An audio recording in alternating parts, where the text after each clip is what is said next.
impacter. Pense comment tu vas ressembler à Jésus, aimer Jésus, être comme Jésus. Dieu n'aime pas les professionnels, Dieu aime les amateurs amoureux. David était un amateur qui a impacté pendant que les professionnels ont fui devant Goliath. Dieu veut des amateurs. Quand tu deviens professionnel, tu sais comment on commence une prédication, comment on la finit, mais tu n'as pas prié. Je peux vous soulever comme ça, par l'expérience, pas par l'onction. Mourrez à vous-même, mourrez à vous-même. Ne vous attachez jamais à l'œuvre de Dieu, attachez-vous à Dieu. Parce que Dieu peut te dire tue, il te dit ne tue pas. Ce n'est pas ton travail, c'est son travail. Alléluia. Et souvent les Marthes fuient la bouche de Jésus-Christ dans la cuisine de Jésus. Elle ne veut pas être en contact avec la bouche de Jésus-Christ et les pieds de Jésus-Christ qui sentent mauvais parce que Jésus-Christ marchait à pied. Je ne sais pas s'il avait le dentifrice et le Pepsodent, mais en train d'être dans la bonne odeur de la cuisine alors qu'il fallait qu'elle soit au pied de Jésus-Christ et à côté de la bouche de Jésus-Christ. C'est pourquoi je n'aime pas des collaborateurs. On est en train de prêcher, lui il est dans le bureau. Toi tu étais venu pour le bureau ou pour un ordinateur? À l'heure du culte, il est dans le bureau. Les gens sont en train d'adorer, lui il est derrière un ordinateur. Quand tu as cette habitude, tu es en train de mourir. Tous ceux qui pendant le culte évitent le culte et se donnent des occupations pour ne pas être dans le culte, c'est l'esprit de Marthe. C'est l'esprit de Marthe.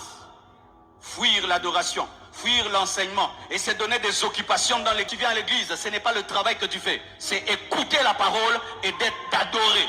Si tu commences à faire un travail dans l'église, tu n'as plus le temps d'adorer, d'écouter ton pasteur, tu as dévié.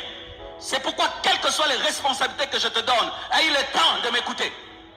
Que tu sens cela dans ta vie. Que le travail de Dieu commence à te couper de l'adoration et de la formation. Tu es tombé malade.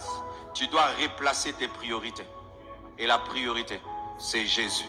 Ce n'est pas son travail. Nous nous approchons du cœur de Dieu et de son visage, pas de ses mains. Dieu n'a pas besoin des serviteurs, il a besoin d'une femme. Imagine, tu veux épouser une fille. Elle entre chez toi à la maison. Elle commence à nettoyer, balayer. Elle ne cause pas avec toi. Un homme intelligent. Tu n'épouses pas une telle femme. Parce que ce travail-là, même quelqu'un qui est payé va le faire. Mais on ne paye personne pour causer.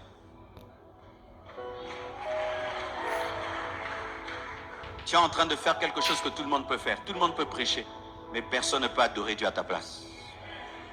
Tout le monde peut enseigner à ta place, mais personne ne peut l'adorer à ta place. Arrêtez d'aimer l'œuvre de Dieu plus que Dieu lui-même.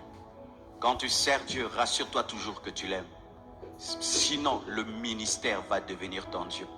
J'ai vu même des gens faire des grandes choses. Il remplit un stade. Depuis qu'il a rempli le stade, son ministère s'est arrêté. Il a aimé le stade tout le temps, le stade qu'il a rempli. S'il prêche là, on met les stades derrière. Les stades.